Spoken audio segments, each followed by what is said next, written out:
Le gamou annuel de Fansou-Boyan a vécu, comme chaque année, des milliers de fidèles ont répondu à l'appel de l'imam Ratib de Bignona.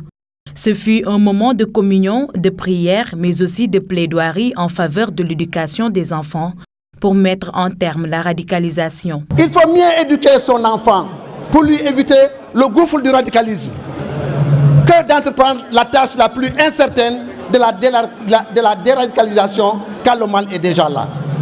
L'imam El Hadji Fansou-Boyan a une pensée aux nombreux pays en situation difficile comme la Palestine, le Nigeria, la Libye, la Syrie pour ne citer que cela.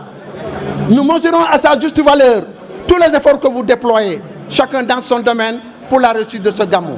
Le porte-parole du Khalif s'est réjoui de l'action de l'État en direction des familles religieuses. Il a par ailleurs profité de l'occasion pour poser des doléances sur la table du gouverneur. Nous voudrions que vous soyez nos porte-parole auprès de son Excellence Macky Sall, président de la République, pour, premièrement, avoir un CRD spécial pour ce gamou, présidé par le ministre de l'Intérieur. Deuxièmement, voir ce gamou inscrit dans le calendrier national des manifestations religieuses, doléances que nous réitérons chaque année.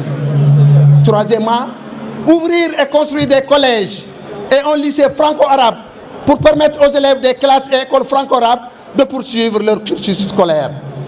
Quatrièmement, lui transmettre notre profonde gratitude pour les ambitions qu'il a pour notre chère Casamance et pour l'attention toute particulière qu'il porte à ce gamou.